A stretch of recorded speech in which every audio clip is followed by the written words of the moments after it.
Hindi pa mailabas sa ngayon ng National Security Council ang mga pangalan ng Pinoy na ginagamit ng China para sa pang-iispiya. Kinumpirma ito ng NSC kung saan ipinapasa umano ng mga Pinoy na ito ang classified na impormasyon ng pamahalaan, partikular na sa usaping pangdepensa. Narito ang balita ni Alvin Pelobelio. Kinumpirma ng National Security Council na may naaresto silang mga Filipino nationals na sangkot umano sa espionage o pang-iispiya para sa China. Ayon kay NSC Assistant Director General Cornelio Valencia Jr., isang seryosong national security ang nabisto ng mga otoridad na espionage at foreign-directed na mga aktibidad sa bansa na konektado umano sa People's Republic of China. Pero pagtitiyak ng NSC, ang mga naturang operasyon daw na utos ng Chinese intelligence ay natugunan at terminated na. Dahil sa banta sa pambansang seguridad, hindi maaaring isapubliko ng NSC ang pagkakakilanlan at proseso sa posibilidad na magdulot ito ng panganib.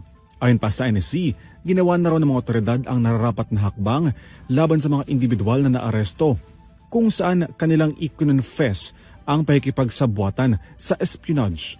Naaresto umano ang mga sangkot sa pang-iispiya dahil sa pinagsanib ng puwersa ng mga otoridad mula sa national government agencies sa ilalim ng Insider Threat Program.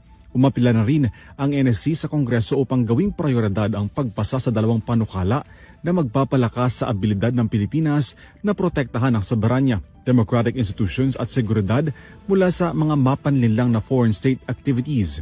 Kabilang sa mga panukalang ito ang Anti-Espionage Bill upang palitan ang Commonwealth Act 616 na naipasa noon pang panahon ng mga Amerikano sa bansa at ang Anti-Foreign Malign Influence and Interference Act.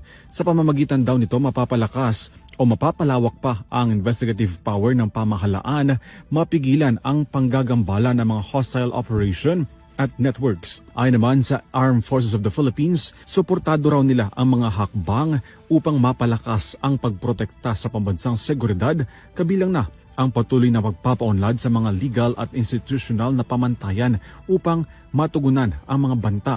Wala pang pahayag ukol dito ang Embahada ng China sa Manila. Para sa EuroTV News, Alvin Pelobelio, sumasaludo sa bawat Pilipino.